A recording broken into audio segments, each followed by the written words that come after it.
Pourquoi est-elle encore en vie? Murmura mon fils tandis qu'il coupait le gâteau. Je l'avais fait moi-même. Au début, je crus l'avoir mal entendu. La pièce résonnait de rires, de cliquetis de fourchettes et du bruit des ballons frôlant le plafond bas. Quelqu'un venait de chanter « Joyeux anniversaire ». Pour la deuxième fois, Eden insistait toujours pour qu'on le reprenne pour porter chance. Et j'étais debout au bord de la table, le couteau à gâteau d'une main et un torchon de l'autre. Et puis je l'entendis à nouveau. Plus doucement cette fois. Plus dur. Pourquoi est-elle encore en vie?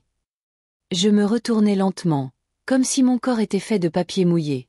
Matthew se tenait près du refroidisseur à boisson, une main dans sa poche, l'autre portant un verre à ses lèvres. Il ne me regardait pas. Il regardait le frère de Tara, qui ricanait doucement sans rien dire. Et toujours, rien. Personne n'a dit « Eh, c'est ta mère ». Personne n'a semblé choqué. Personne n'a arrêté de chanter.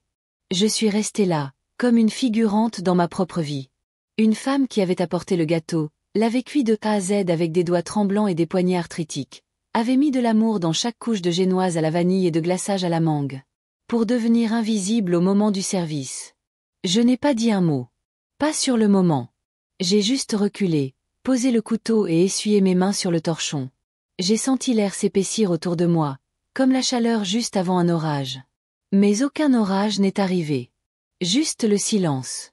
Et le bourdonnement mécanique du ventilateur sur pied à proximité. Avant de continuer, indiquez d'où vous regardez et abonnez-vous. On adore voir jusqu'où ces histoires voyagent. Je me suis assise sur la chaise la plus éloignée du centre de la pièce. Personne n'a remarqué.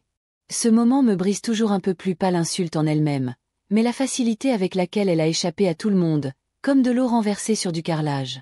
Invisible. Sans éponge. Tara ajustait le nœud papillon d'Eden, s'inquiétant du résultat des photos. Matthew continuait de boire. Même Eden, la douce et inconsciente Eden, 7 ans, ne m'a pas vu essuyer le glaçage du bord de la table comme si c'était la dernière tâche qu'on me demanderait de faire. 1 heure plus tard, la fête touchait à sa fin. La mère de Tara a complimenté le gâteau et m'a demandé où elle l'avait acheté. Tara a souri. C'est maman qui l'a fait, a-t-elle dit rapidement, sans me regarder dans les yeux. Sa propre mère a cligné des yeux, puis a esquissé un sourire pincé. Oh, a-t-elle dit. Comme c'est original. Elles sont parties avant que je puisse les remercier. Ce n'était pas la première fois qu'on me renvoyait dans cette maison. Mais c'était la première fois que je me sentais finie. Comme du pain transformé en pierre. Comme cette tranche supplémentaire dont personne ne veut, mais que personne n'a le courage de jeter. Après le départ du dernier invité, j'ai porté les assiettes restantes jusqu'à l'évier de la cuisine. On ne me l'a pas demandé, bien sûr. Mais les vieilles habitudes ne disparaissent pas facilement. Surtout quand elles sont tout ce qui reste d'une famille qui a oublié comment vous voir. Je les ai lavées délicatement, la mousse chaude contre mes doigts, l'éponge douce d'avoir été trop utilisée. Je fixais les bulles et me demandais ce que ça ferait de disparaître à l'intérieur, de flotter, et de ne jamais revenir dans une maison où les gens plaisantaient sur votre mort comme si c'était un dessert. Matthew est passé devant la porte de la cuisine à un moment donné. Il ne s'est pas arrêté. Il n'a pas remercié pour le gâteau. Je n'ai rien dit du tout. Il a juste continué son chemin, téléphone à la main, comme s'il n'entendait pas sa propre voix résonner dans ma tête. Pourquoi est-elle encore en vie? Plus tard dans la soirée, je suis retournée dans ma petite chambre, celle au bout du couloir que Tara avait décorée de rideaux jaunes et de vieux magazines, comme si cela lui donnait l'impression d'être plus qu'un simple placard. Je me suis assis sur le lit, j'ai croisé les mains et j'ai laissé le silence m'imprégner. Pour la première fois depuis des années, je n'ai pas pleuré. Non pas parce que je n'étais pas blessée, mais parce que quelque chose en moi avait commencé à se solidifier. Comme de la cire qui durcit après l'extinction de la flamme. Comme la lente prise de conscience que, peu importe ce que l'on donne, les gens n'apprécieront que ce qu'ils choisissent de voir. Et j'étais devenue invisible par choix. Leur choix. J'ai baissé les yeux vers mes paumes, encore légèrement saupoudrées de farine, et j'ai murmuré à personne. J'ai fait ce gâteau. J'ai fait en sorte que ce jour arrive. Et j'étais encore la risée. Le lendemain matin, je me suis réveillée plus tôt que d'habitude. Pas pour eux. Pour moi. Parce que quelque chose en moi avait changé. Pas de colère. Pas de méchanceté. Quelque chose de plus profond. Une résolution silencieuse. Une sorte d'adieu qui n'a pas besoin d'être prononcé à voix haute. Je n'ai pas toujours été aussi silencieuse. Autrefois, Mon rire emplissait les pièces. Pas le rire forcé qu'on aimait quand on s'y attend, mais celui qui éclate de façon inattendue, laissant tout le monde sourire aussi. Mon mari disait que mon rire pouvait transformer une mauvaise journée. Joie, m'appelait-il. Même les jours où on n'en a pas envie, tu apportes de la joie. Je le croyais. Jusqu'à ce que la vie commence à me demander plus que ce que je pouvais donner. Il s'appelait Richard. Mon mari. Mon seul amour. Il est décédé un mercredi après-midi, le ciel doux de nuages bas, et mes mains moites à force d'étendre le linge.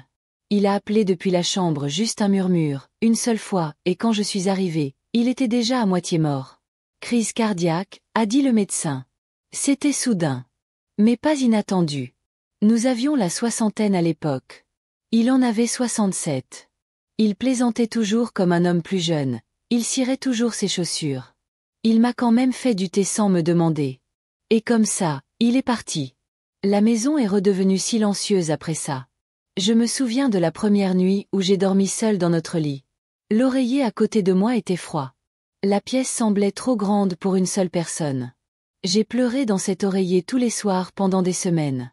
Pas seulement pour lui, mais pour la version de moi-même qui n'avait connu l'amour que par le partenariat, par la présence, par les repas partagés, les regards partagés, les fardeaux partagés. Sans lui, je me sentais déconnectée. Comme un bateau laissé à la dérive sans amarre. Matthew m'a aidé, au début. Il venait un week-end sur 2, parfois pour apporter les courses, parfois simplement pour s'asseoir avec moi pendant que je tricotais. À l'époque, il m'appelait encore « maman », avec affection. À l'époque, il se souvenait encore que j'étais une personne avant d'être sa mère. Mais ensuite Tara est entrée en scène. Tara n'était pas cruelle, du moins en apparence. C'était le genre de femme à faire des compliments qui ressemblaient à des insultes. « Tu es si forte », m'a-t-elle dit un jour, « à vivre toute seule dans cette vieille maison poussiéreuse. » Je n'y arriverai pas.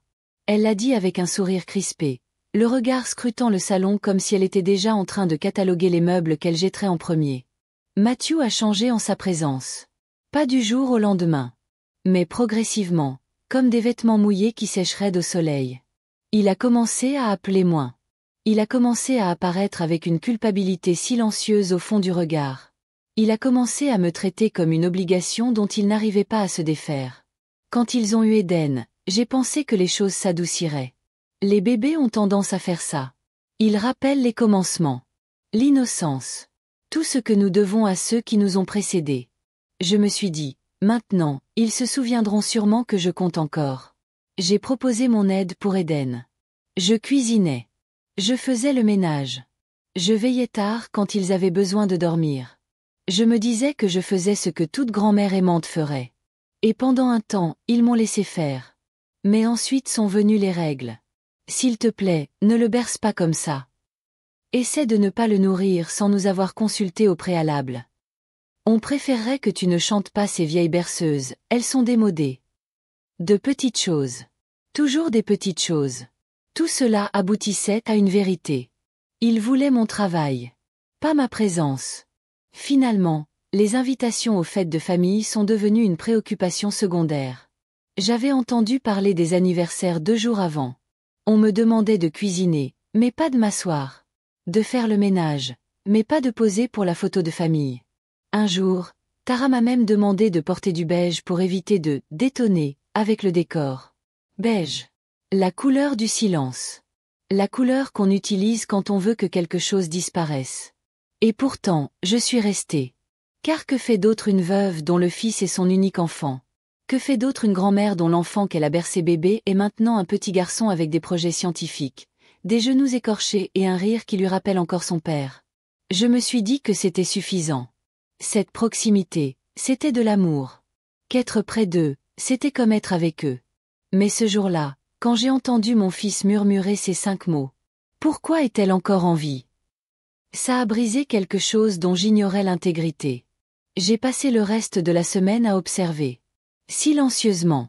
Comme un fantôme dans le couloir. J'ai regardé Tara jeter les restes de gâteau sans même l'emballer.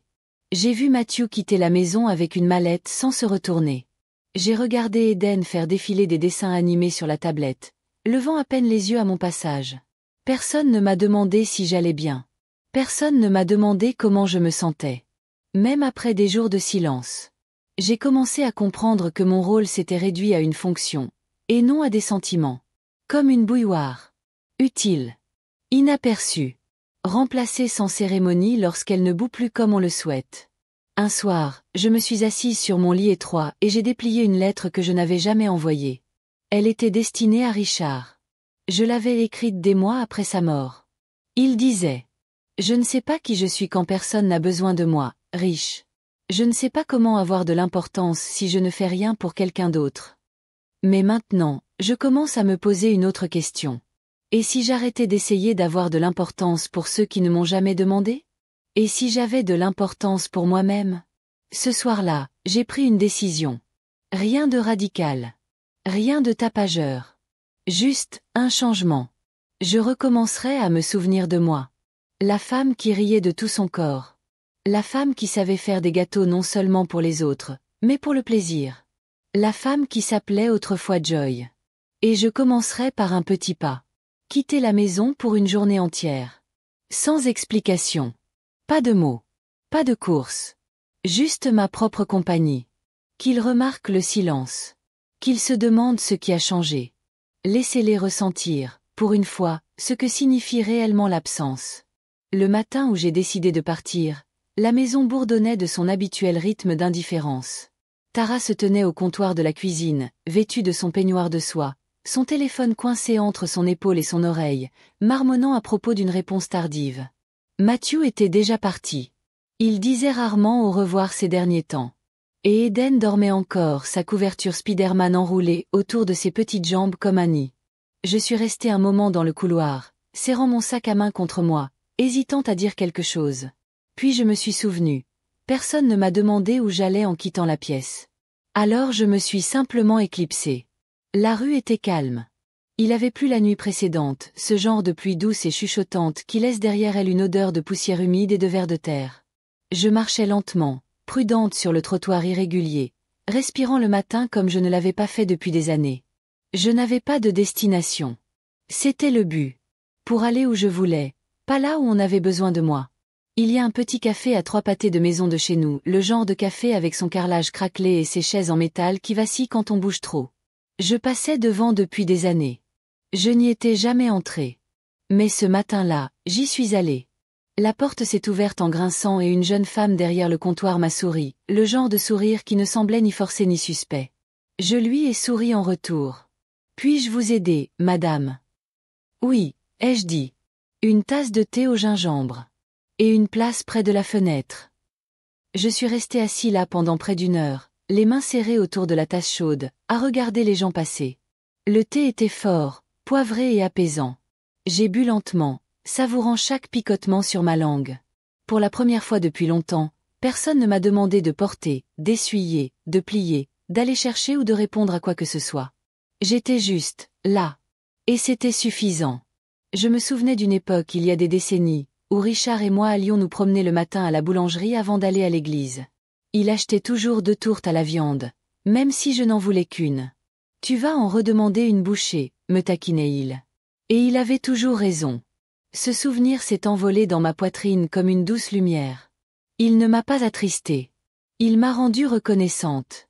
Que autrefois, j'avais été si profondément aimée que je ne l'avais jamais remis en question. Quand je suis rentrée à la maison, il était presque midi. Tara était dans le salon avec un bol de céréales, les cheveux attachés en un chignon paresseux, son ordinateur portable ouvert devant elle. Elle a levé les yeux. Oh. Tu es sortie? J'ai hoché la tête. Oui. Pourquoi? Pour prendre l'air. Elle a haussé un sourcil. Tu aurais pu dire quelque chose. Eden me le demandait. Ça m'a surprise. Lui. Oui. Il a dit que la maison était vide. J'avais envie de rire. Il a fallu 2 heures d'absence pour qu'il ressente ce que je ressens depuis des années. Mais je n'ai pas dit ça. J'ai juste répondu. Parfois, le vide est plus fort que les mots. Elle m'a regardé un instant de plus, essayant peut-être de comprendre ce que je voulais dire. Puis elle a haussé les épaules. Bon, la prochaine fois, préviens quelqu'un. Il n'y a pas eu de « ça va ?» Pas de « tu as passé un bon moment ?» Pas de curiosité. Seulement une légère irritation que j'ai perturbé le rythme auquel ils étaient habitués, un rythme qui ne m'incluait pas. Ce soir-là, Eden frappa à ma porte. Je pliai mes emballages, les lissant délicatement du revers de la main. « Grand-mère » murmura-t-il. « Oui, mon amour. » Il entra et s'assit au bord de mon lit. « Où es-tu allé aujourd'hui » J'ai pris le thé.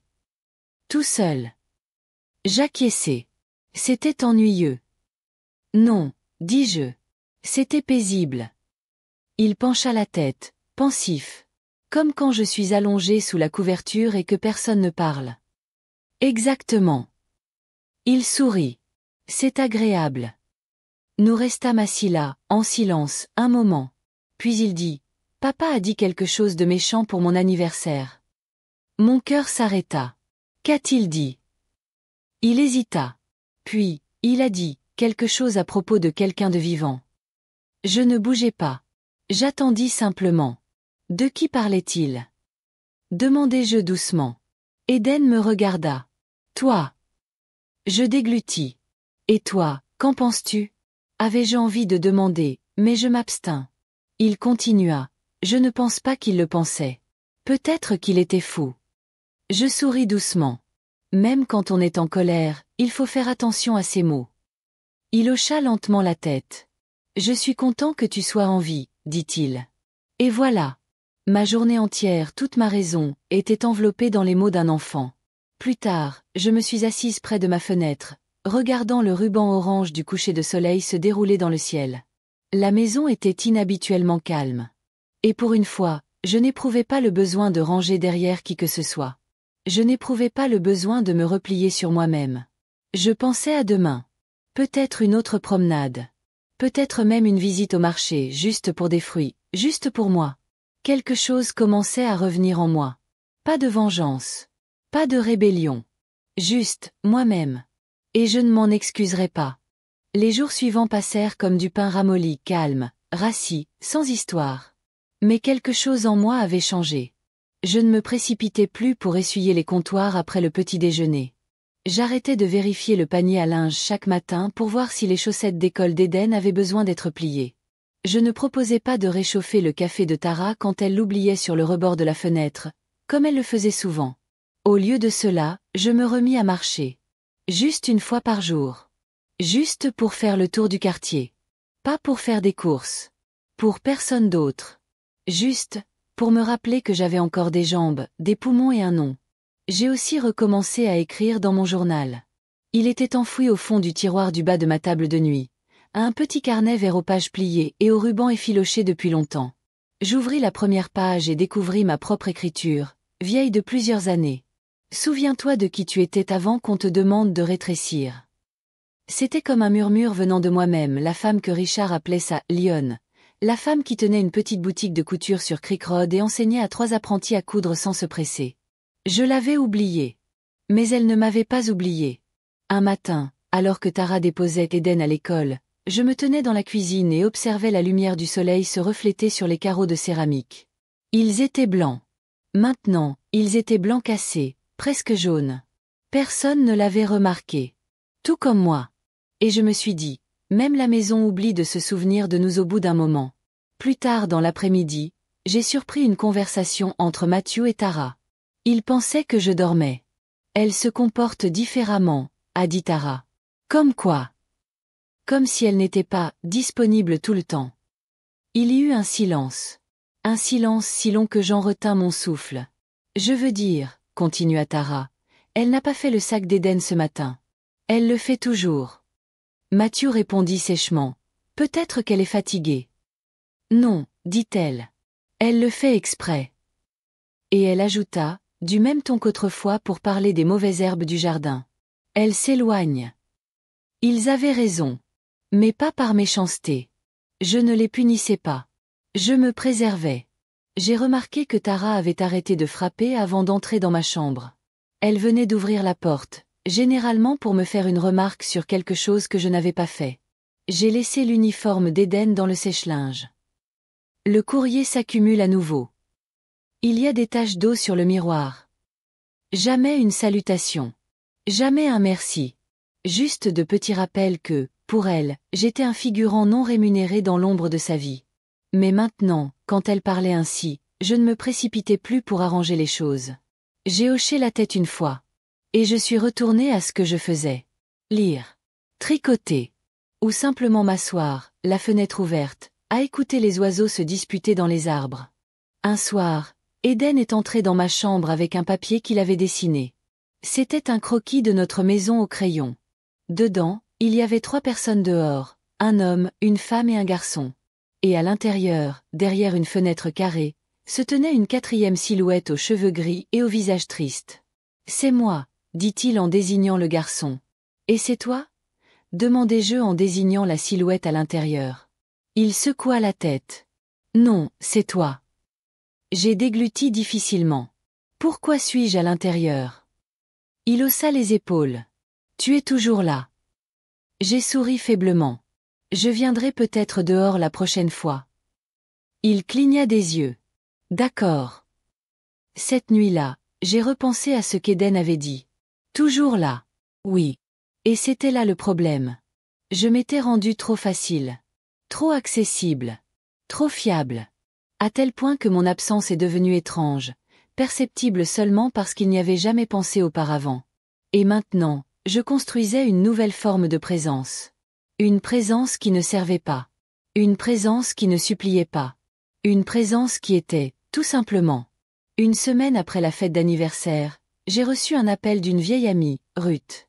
Nous ne nous étions pas parlé depuis presque un an. Elle avait déménagé dans un autre État pour vivre avec sa fille. « Ta voix est toujours la même », a-t-elle dit.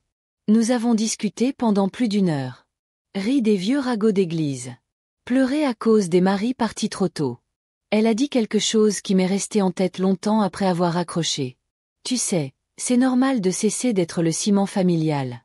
Parfois, il faut qu'il se défasse pour comprendre ce que tu tenais ensemble. Je l'ai noté. Je l'ai collé au miroir. Et le lendemain, j'ai réservé quelque chose que je n'avais pas osé envisager depuis des années. Une retraite de 2 jours. Rien que pour moi. Rien d'extraordinaire, juste un lodge tranquille avec un jardin et pas de Wi-Fi. Quand j'en ai parlé à Tara, elle a cligné des yeux 2 fois. Oh. C'est inattendu. Oui, ai-je dit. C'est le cas. Matthew a levé les yeux de son téléphone. Tout va bien. Pour la première fois depuis longtemps, ai-je répondu, oui. Ils n'ont pas demandé plus de détails. Je n'en ai pas donné. Ils ont supposé que j'allais annuler. Je ne l'ai pas fait. Le matin où j'ai fait mes valises, Eden est venu s'asseoir à ma porte. Où vas-tu déjà? Un endroit tranquille, ai-je dit. Je peux venir. J'ai souri. Pas cette fois. Mais je te raconterai tout à mon retour. Il me serra fort dans ses bras. Et murmura quelque chose à laquelle je ne m'attendais pas. Tu vas me manquer. Je l'embrassai sur le haut de la tête. Tu vas me manquer aussi, ma petite lumière. Alors que le taxi s'éloignait du trottoir, je regardais la maison. Et pour une fois, je ne me sentais pas coupable d'être partie. Je me sentais réelle. Comme une personne. Pas une extension de la vie des autres. Mais le personnage principal de la mienne. La retraite se déroulait dans une petite ville à seulement 2 heures de route, assez loin pour me sentir ailleurs, assez proche pour ne pas me sentir perdue. Il n'y avait pas de télévision dans la chambre. Juste un lit en bois, une bouilloire et une fenêtre donnant sur un jardin planté de lavande et de vieux manguiers. J'ai passé la majeure partie de la première journée à marcher pieds nus dans l'herbe, laissant le soleil me réchauffer les épaules. Je n'avais pas ressenti un tel calme depuis des années. Pas d'horaire. Pas d'attente. Juste le doux murmure du vent dans les arbres et le bourdonnement silencieux et curieux des insectes qui faisaient leur travail. Ce soir-là, je me suis assise sous une moustiquaire et j'ai écrit. Pas sur eux. Sur moi. Sur qui j'étais avant de devenir épouse, puis mère, puis grand-mère. J'ai écrit sur mon premier emploi à la poste, sur la robe que je m'étais faite avec des paillettes vertes sur le côté, celle qui, selon Richard, me donnait l'air d'une étoile filante. J'ai écrit sur le manque de danser. Pas pour la performance. Juste pour la sensation. Comment je mettais de la musique en balayant et bougeais les hanches pour alléger le travail. Je me suis endormie, le stylo à la main. Le 2e jour, une femme nommée Angela s'est assise à côté de moi au petit déjeuner. Elle avait 63 ans, était infirmière à la retraite et portait d'épaisses tresses poivre et celles qu'elle attachait avec un foulard rouge. Elle m'a dit qu'elle venait tous les 2 ou 3 mois pour se ressourcer. Me rappeler que je suis encore une femme avant d'être la mère de quelqu'un, a-t-elle dit. J'ai hoché lentement la tête. C'est plus dur qu'on ne le pense. Elle a souri. C'est vrai. Mais c'est pour ça qu'on doit le faire, pas pour eux. Pour nous. Quand je suis rentrée, la maison avait la même apparence. Mais quelque chose avait changé en moi. Je le sentais à ma façon de marcher dans le couloir. À ma façon de me regarder dans le miroir. À ma façon de ne plus me raidir avant d'ouvrir la porte de la cuisine. Je n'étais pas en colère. J'en avais simplement assez d'attendre la permission d'être pleine. 2 nuits après mon retour, j'ai entendu des murmures. Tara était au téléphone. J'ai reconnu la voix à l'autre bout du fil, sa mère. Je ne sais pas ce qui lui prend, dit Tara. Elle est imprévisible ces derniers temps. Il y eut un silence. Puis, d'une voix faible, sa mère répondit. Il est peut-être temps de commencer à chercher une maison. J'ai eu le souffle coupé. Tara répondit. On discute juste des options. Elle fonctionne encore, bien sûr, mais c'est comme si elle s'étiolait. Je m'éloignai de la porte avant d'entendre quoi que ce soit de plus. Je n'en avais pas besoin. J'en comprenais suffisamment. Un foyer. Pas mon foyer. Une institution. Un endroit à l'écart. Hors de vue. Cette nuit-là, je n'ai pas pu dormir. Pas par peur. Mais par lucidité.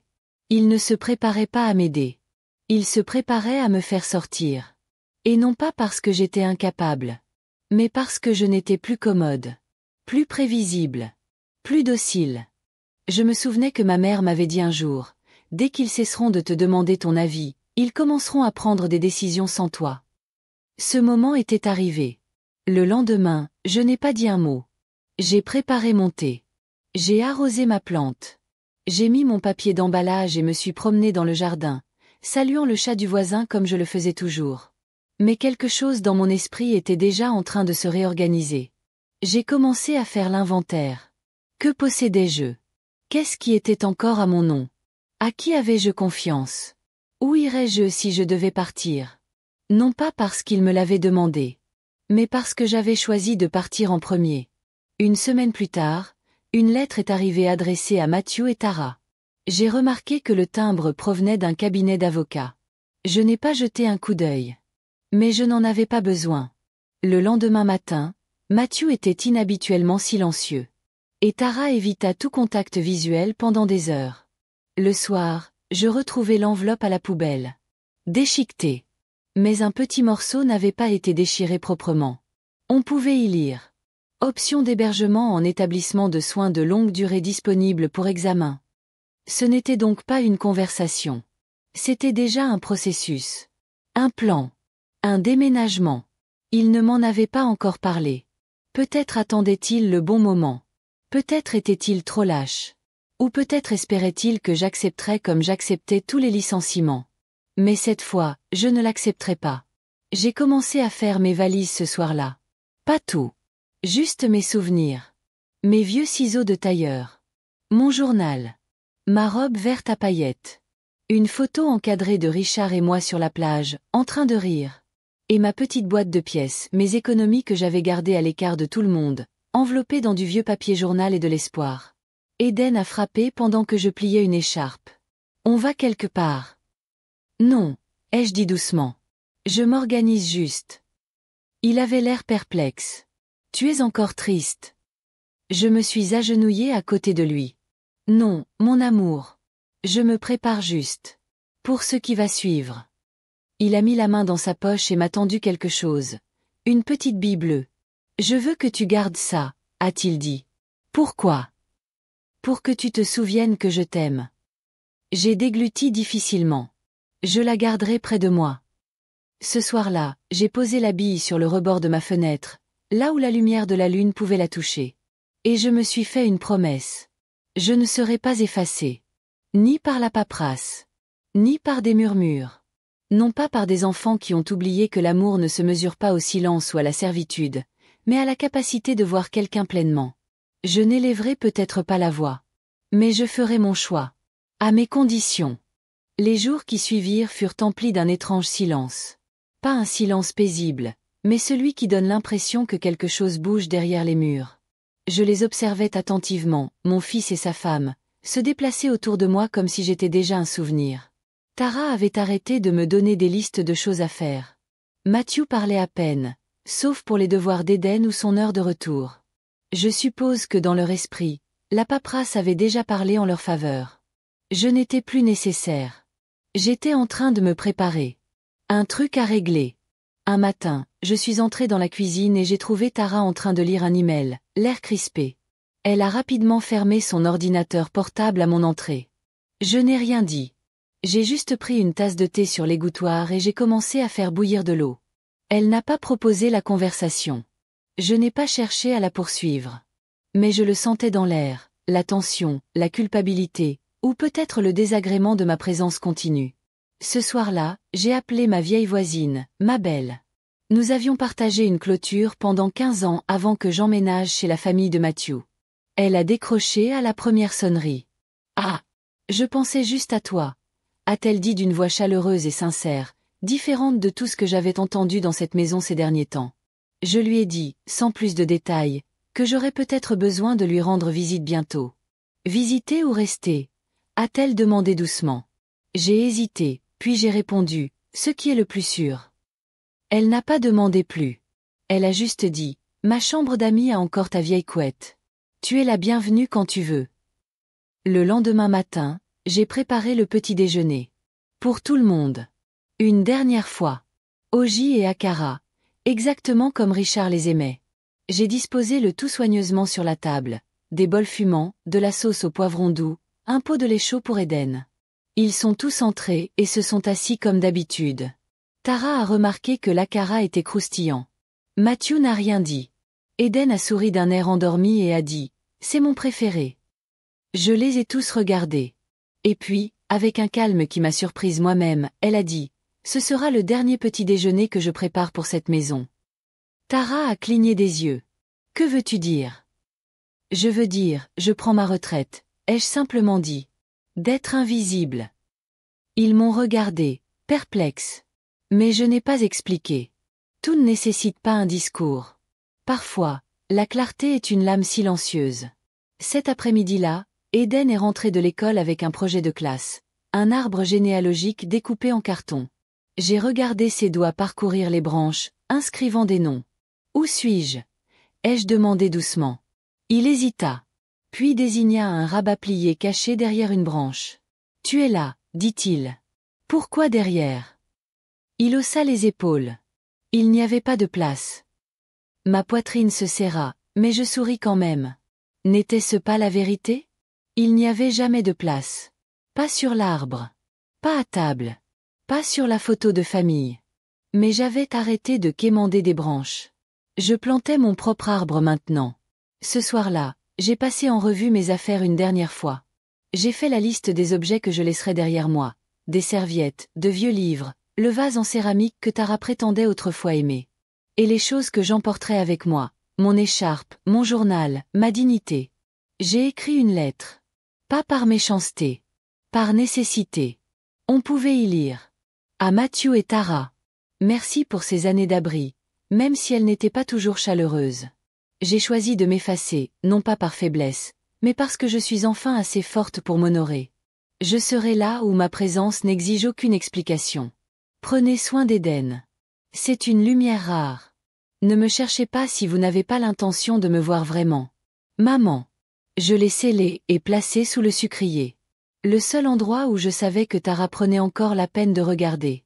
Quand je suis sortie de la maison le lendemain matin, valise à la main, Eden m'a repéré depuis l'escalier. « Tu vas au marché ?» demanda-t-il. « Non, mon amour. »« Où alors ?»« Là où je peux respirer. » Il avait l'air inquiet. « Tu reviendras. » Je me suis agenouillée et lui ai pris les joues. « Je serai toujours là, » ai-je dit. « Même si tu ne me vois pas tout de suite. » Il a glissé quelque chose dans ma poche avant que je parte, un petit dessin. Il représentait une maison, un arbre et une femme debout au soleil. Pas de mur. Pas d'ombre. Juste le ciel ouvert. Je marchais dans la même rue que j'avais autrefois empruntée, la tête baissée, résignée. Mais maintenant, je marchais différemment. Pas vite. Mais fermement. Pas sans but. Mais librement. Je ne fuyais pas. Je marchais vers moi-même. Quand j'arrivai chez ma belle, elle était déjà sur le porche avec un tabouret et un verre de zobo. Nous n'avons pas beaucoup parlé. Elle a juste ouvert la porte, m'a serré dans ses bras une fois et a dit « Il était temps ». J'ai ri. Et pour la première fois depuis ce qui m'a semblé des années, l'écho a retenti. Fort. Clair. Sans complexe. Je n'ai pas tout dit à ma belle. Juste assez. Elle n'a pas insisté. C'est le don des vieux amis. Ils lisent mieux les silences que les mots. La chambre d'amis qu'elle m'avait réservée sentait le talc et l'hibiscus séché. Un ventilateur ronronnait dans un coin. Le lit était recouvert de la couette que nous avions cousue à l'époque où nos enfants nous appelaient encore pour nous demander conseil. C'était le premier endroit depuis des années qui me semblait être le mien. Personne ne rôdait devant la porte. Personne ne m'a demandé si j'avais lavé le uniforme de sport d'Éden. Personne n'a laissé de traces de dentifrice dans le lavabo pour que je les nettoie. Juste moi. Et au calme. Les premiers jours, je n'ai rien fait. Et c'était là le but. Je buvais mon thé chaud, pas froid, oublié sur un comptoir. Je me promenais tranquillement jusqu'au kiosque à fruits du coin et n'achetais que ce dont j'avais envie. Je lisais de vieux journaux à voix haute juste pour réentendre ma propre voix. Et j'ai pensé. À ma vie. À la femme que j'étais. Et à ce qui allait suivre. Le 4e jour, ma belle apporta le courrier. Une fine enveloppe à mon nom. Pas d'adresse de retour. À l'intérieur se trouvait un mot de la main de Matthew. Maman, on a vu ta lettre. Je ne comprends pas pourquoi tu es partie comme ça. Tu aurais pu nous parler. Tara dit que tu dramatises. Rappelle-moi quand tu seras prête. J'ai plié le mot en silence. Il n'y avait aucune excuse. Juste de la confusion, enveloppée d'un reproche subtil. Tu aurais pu nous parler. Comme si je n'avais pas essayé depuis des années. Comme si le silence n'avait pas été ma seule forme de protestation dans cette maison. Je n'ai pas rappelé. Une semaine plus tard, la 2e enveloppe est arrivée. Cette fois, elle venait d'un notaire. Du même cabinet dont j'avais trouvé l'enveloppe à la poubelle avant de partir. C'était officiel maintenant. Il préparait un dossier de maison de retraite à mon nom. Sans mon consentement. Sans une seule conversation. C'était là, noir sur blanc. Ils avaient choisi de m'enfermer.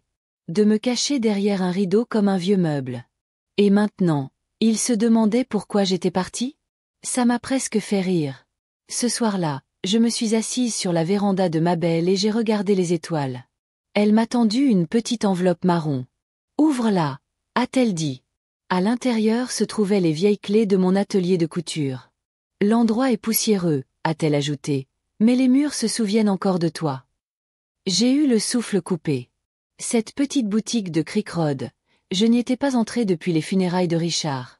Je l'avais laissée pourrir, pensant qu'une partie de ma vie s'était terminée aussi. Mais peut-être, tout ce qui est suspendu n'est pas forcément brisé. Le lendemain matin, je me suis dirigée vers Creek Road. L'enseigne était défraîchie. Les fenêtres étaient couvertes de poussière. Mais dès que je suis entrée, quelque chose a changé en moi. La lumière éclairait la pièce d'une manière familière. Il y avait encore des épingles plantées dans le vieux coussin accroché au mur. Mon vieux tabouret était posé dans un coin, attendant comme un chien fidèle. J'ai expiré non pas de tristesse, mais de reconnaissance. J'étais là. Et je n'avais pas fini. J'ai passé l'après-midi à balayer, à dépoussiérer les rideaux, à caresser les murs avec mes doigts comme si je réveillais un souvenir endormi. Le soir, j'avais pris une décision. Je rouvrirais. Pas pour le profit. Pas pour la reconnaissance. Mais comme une déclaration. Que j'étais encore capable. Toujours là. Toujours en vie. Malgré ce que l'on murmurait en soufflant les bougies d'un gâteau que j'avais préparé. Ce soir-là, j'ai fait une liste. De toutes les choses dont j'avais cessé de croire que je pouvais faire. Cuisiner pour le plaisir. Coudre pour le plaisir. Rire sans excuse. Exister sans explication. En bas de la liste, j'ai écrit. Recommencer, sans demander la permission. Je suis retournée à l'atelier chaque jour pendant une semaine, le restaurant lentement. J'ai appelé 2 de mes anciennes apprenties, maintenant adultes et mères de famille. Elles sont venues, m'ont serré fort dans leurs bras et m'ont proposé leur aide sans me demander pourquoi j'en avais besoin. Voilà à quoi ressemble l'amour, offert gratuitement, non gagné par le service. Un après-midi, j'enfilais une aiguille lorsque ma belle est entrée avec un sourire narquois.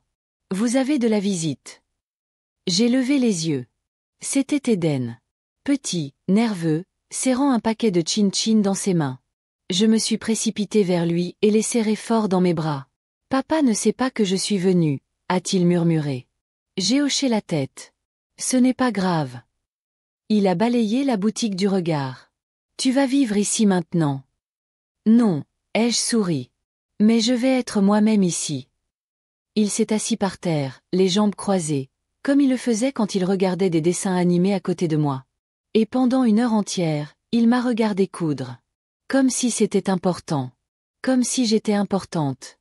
Ce soir-là, j'ai écrit une dernière lettre. Pas pour l'envoyer. Juste pour moi. Cher moi. Tu as survécu à l'invisibilité. Tu as survécu au silence. Tu as donné plus qu'ils ne l'ont remarqué. Tu es resté plus longtemps qu'ils ne le méritaient. Maintenant, c'est ton tour. Soyez visible. Soyez bruyant dans votre silence. Vous ne leur devez pas la douceur quand ils vous ont offert du papier de verre. Sincèrement. La femme qu'ils ont essayé de réduire à néant. 1 semaine après la visite d'Eden, j'ai reçu un appel. C'était Matthew. J'ai laissé sonner 4 fois avant de répondre. « Maman », a-t-il commencé d'une voix tendue, « Eden nous a dit qu'il t'avait vu. » Je n'ai rien dit. Je voulais juste vérifier que tu allais bien. J'ai attendu un instant avant de répondre. « Je reviens. » Un silence. Puis, « Tu reviens. » Pourquoi ? Ai-je demandé doucement. Quelque chose ne va pas. Non. Enfin, pas. C'est juste que, c'était calme sans toi. J'ai failli rire. Ce même silence qu'il cultivait les hantait maintenant. J'ai simplement dit, tu as dit que j'avais besoin de repos. Je le prends. Puis j'ai raccroché. 2 jours plus tard, Tara a appelé. Je n'ai pas répondu. Elle a envoyé un SMS. On essaie de régler les choses. Mais tu manques à Eden. Pas, tu nous manques. Juste Eden. Même maintenant, ces mots étaient soigneusement pesés, comme si l'affection était une ressource à rationner. Je me concentrais sur la boutique. Ce n'était pas glamour, juste un petit endroit où les femmes venaient avec des ourlets déchirés et des robes de mariée en manque d'amour. Mais cela me donnait le rythme. Le sens de la forme. En couture, rien n'est jamais vraiment perdu. Une erreur pouvait être rognée. Une déchirure pouvait être recousue. Un nouveau patron toujours en attente. Mon premier salaire était maigre. Mais il était à moi. J'ai acheté à Eden un livre d'histoire sur des arbres qui ne cessaient de pousser, même quand personne ne les arrosait. Je l'ai envoyé par l'intermédiaire de la nièce de Mabel, qui travaillait près de son école. Pas de mots. Juste le livre. Un message coincé entre les pages. Un matin, j'ai appris que la promotion de Tara était tombée à l'eau. On disait en ville qu'elle avait manqué une échéance, quelque chose comme un oubli de rendre un rapport important. La version que j'ai entendue était qu'elle avait été distraite. Préoccupée. Par quelque chose qui se déroulait doucement à la maison. Un autre voisin m'a raconté qu'Eden avait été récupéré en retard à 3 reprises à l'école. Qu'il avait pleuré une fois quand la cloche a sonné et que personne ne s'était présenté. Il cherchait la grand-mère douce au menton. J'ai ravalé la boule dans ma gorge. Il aurait été si facile de revenir en courant. Pour apaiser. Pour réparer ce qu'ils tâtonnaient. Mais je suis restée. Parce que c'était la conséquence qu'ils avaient choisie. Ils ne s'attendaient tout simplement pas à ce que cela arrive avec autant de grâce. À la boutique, j'ai accroché une nouvelle pancarte près de la porte. Retouche et raccommodage sur rendez-vous uniquement. Les mots étaient simples. Mais complexes. Parce que j'avais passé ma vie à me raccommoder. À raccommoder les autres. Et maintenant, ils allaient devoir me demander. Ce dimanche-là, Mabel m'a apporté de l'akara et de la sauce au poivre. Nous avons mangé en silence, comme le font les vieilles femmes qui comprennent la valeur de chaque bouchée. « Il te manque » a-t-elle demandé. Je n'ai pas répondu tout de suite. Puis j'ai dit, « Ça me manque d'être vue. » Elle a hoché la tête. « Ils reviendront. » Peut-être, ai-je dit. Mais d'ici là, je n'attendrai peut-être plus à la porte. Plus tard dans la semaine, une femme est entrée dans ma boutique en larmes. Sa robe avait été abîmée par un autre tailleur. Un cadeau de sa mère, de la soie, à motif, chargé de sens. Elle m'a demandé si on pouvait le récupérer. J'ai tenu le tissu délicatement. J'ai caressé les dégâts avec mes doigts. Il ne sera plus jamais pareil, lui ai-je dit, mais il peut encore être beau. Elle a pleuré encore plus fort. Je lui ai fait du thé. Et puis j'ai cousu toute la nuit. Quand elle est revenue le lendemain, son visage s'est illuminé. Ce n'est plus pareil, a-t-elle murmuré, mais il semble guéri. J'ai souri. Moi aussi. Eden est revenu le week-end suivant. Cette fois, avec un dessin de nous deux, assis sur un banc sous un manguier. Maman dit que je ne peux pas venir trop souvent, a-t-il dit. Pourquoi? Elle a dit que ça donnait des idées. J'ai haussé un sourcil. Quel genre d'idées? Il avait l'air perplexe. Comme si c'était toi qui dirigeais. J'ai ri. Oh mon cœur, ai-je murmuré. Ils ne savent pas que je n'ai jamais cessé de diriger. Je lui ai donné une bobine de fil rouge. Garde ça, ai-je dit. Si jamais tu as l'impression que les choses s'effondrent, souviens-toi que même la maille la plus lâche tient. Il a hoché la tête, sérieux comme toujours. Les enfants comprennent mieux les symboles que les adultes. Ce soir-là, j'ai allumé une bougie. Pas pour prier. Juste pour le calme. La flamme vacillait, douce et inébranlable. Comme moi. Et je lui ai murmuré. Il m'appelait une ombre. Mais j'étais le soleil qui réchauffait le sol. Cela faisait plus de 6 semaines que j'étais parti. Et de temps à autre, un voisin ou un ancien membre de l'église mentionnait en passant. Matthew a l'air fatigué ces derniers temps. Tara semble agitée ces jours-ci. Eden était assis seul sur le banc de l'école la semaine dernière. Il a dit qu'il attendait quelqu'un qui ne vit plus avec eux. Je n'ai jamais demandé ses nouvelles. Mais elles sont venues quand même, sans invitation, comme la vérité. Elles ne m'ont pas brisé. Elles m'ont rappelé que les espaces que j'occupais autrefois étaient devenus des échos. J'étais assise à ma table à couture, en train de faire l'ourlet de la manche de la blouse d'une enseignante veuve, lorsque ma belle est entrée, l'air étrange. De la compagnie, a-t-elle dit. Qui?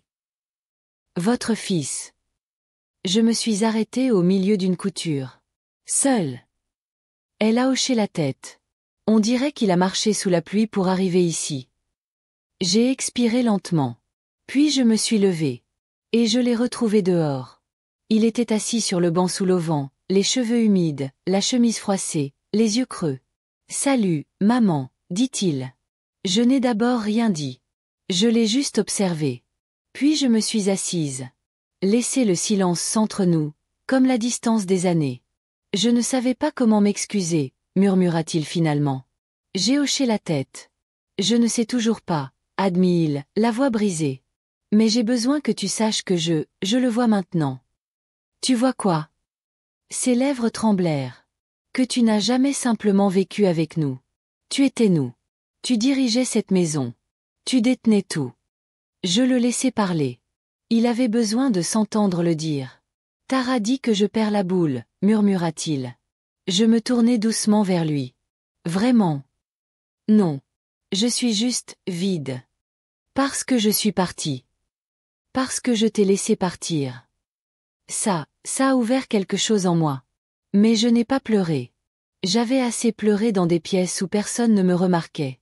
Maintenant, je respirais. Et j'écoutais. Il fouilla dans son sac et en sortit quelque chose enveloppé dans du tissu. J'ai trouvé ça dans ton ancienne chambre. Je pensais que tu le voudrais.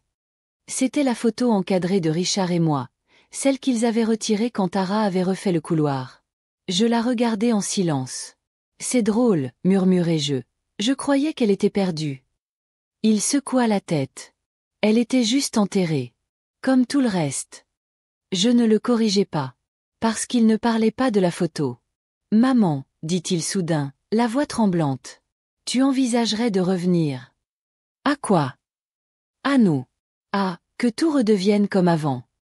Je regardai vers la route.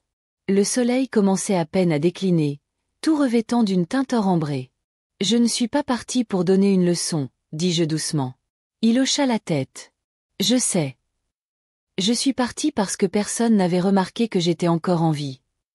Il grimaça. Je continuai. Maintenant, tu le sais. Mais je ne me précipite pas pour réparer ce qui n'a pas été déchiré par accident. Il se leva lentement. Je comprends, murmura-t-il. Même si ça fait mal. C'est comme ça que l'on grandit, Matthew. Comme une perte avant qu'elle ne devienne un apprentissage. Il s'essuya les yeux. Et puis, comme Eden l'avait fait, il glissa quelque chose dans ma main. Un morceau de papier. Gribouillé de l'écriture d'Eden. Grand-mère, s'il te plaît, n'oublie pas la recette du chin-chin.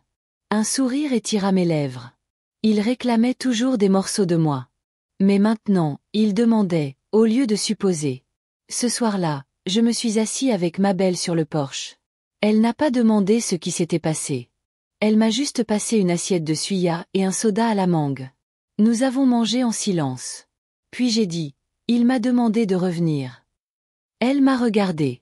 Et toi, tu reviendras? Non, ai-je dit doucement. Mais j'enverrai du chin-chin le dimanche. Le lendemain matin, à l'église, je me suis assis sur le banc du fond. Quelques visages familiers ont souri. D'autres m'ont regardé fixement. Quand la chorale a commencé à chanter, j'ai fermé les yeux. C'était une chanson que je fredonnais en cuisinant. C'est exactement ce que j'ai fredonné en pliant les serviettes le jour de ce fameux gâteau d'anniversaire. J'ai souri. Parce que même les mots les plus cruels ne peuvent altérer la paix qui habite quelqu'un qui a retrouvé son nom.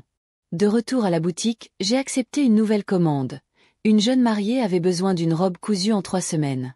J'ai travaillé tout l'après-midi, les doigts fermes, le cœur léger. Quand j'ai levé les yeux, la lumière qui filtrait par la fenêtre s'était atténuée. L'heure dorée. L'instant où tout, même ce qui est brisé, semble avoir toujours été destiné à briller. 2 mois après l'incident du gâteau, ils organisèrent une autre fête. Cette fois, c'était l'anniversaire d'Eden. Une petite fête, d'après ce que j'ai entendu dire. Moins d'invités. Pas de décoration commandée dans des catalogues sophistiqués. Tara avait été promue à nouveau, mais rapidement rétrogradée suite à une plainte des RH. Matthew avait commencé à travailler plus tard. Je suppose que ce n'était pas pour gagner plus d'argent, mais pour éviter le silence à la maison. Ils m'ont envoyé une invitation. Manuscrite. Elle disait. Eden vous a demandé de faire le gâteau cette année. Comme toujours. Nous espérons que vous viendrez. Je l'ai gardé dans mes mains un long moment. Puis je l'ai rangé dans le tiroir à côté de la vieille photo de Richard et moi. Ce tiroir où je gardais des choses qui avaient autrefois une signification, mais qui ne dictaient plus mes pas. À la place, j'ai fait le gâteau. Un gâteau simple. Banane et cannelle, son préféré. Je l'ai emballé avec soin. Je l'ai décoré du nom d'Eden. Et je l'ai envoyé par coursier. Pas de carte. Pas de mots. Juste un gâteau chaud et parfait offert par quelqu'un qu'il considérait autrefois comme une « bonne ». J'ai passé cette journée avec ma belle et ses petits-enfants. On a ri. Je les ai laissés me tresser les cheveux en mèches irrégulières. Je leur ai appris à plier la pâte feuilletée pour qu'elle soit aérée. Ils m'appelaient « grand-mère est là ». Et pour une fois, je ne me sentais pas comme une remplaçante. Je me sentais comme l'original. Plus tard dans la soirée, j'ai reçu une photo sur mon téléphone. Eden, tenant le gâteau. Un grand sourire aux lèvres, une dent de devant en moins. Derrière lui, la pièce était silencieuse. Pas d'invités. Pas de ballon. Juste 3 et un gâteau offert par quelqu'un qui n'était plus à leur table, mais dont la présence était toujours perceptible. Matthew avait légendé. Il dit que c'est le meilleur gâteau que tu aies jamais fait. Ce soir-là, je me tenais à la vitrine de ma boutique et regardais la rue sombre. Pas de lumière dans les immeubles voisins. Pas de voix qui m'appelait. Juste le silence. Et pour la première fois depuis très longtemps, j'avais l'impression que c'était mérité. Je n'étais plus la femme cachée derrière des rideaux et des listes de corvées. Je n'étais pas la main invisible qui cuisinait, repassait, pliait. J'étais là. Une couturière. Une grand-mère.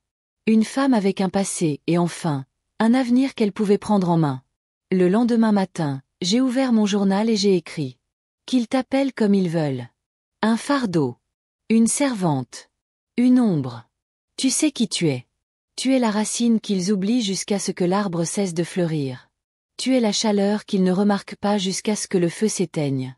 Tu es en vie, et c'est une raison suffisante. J'ai terminé ce billet comme j'avais terminé mes meilleures lettres au fil des ans. Avec amour. La femme qu'ils croyaient décédée, mais qui a simplement évolué. Abonne-toi à la chaîne pour découvrir d'autres histoires fortes comme celle-ci. Et dis-nous dans les commentaires, que auriez-vous fait à la place d'Ella? On lit chaque mot. Bulle.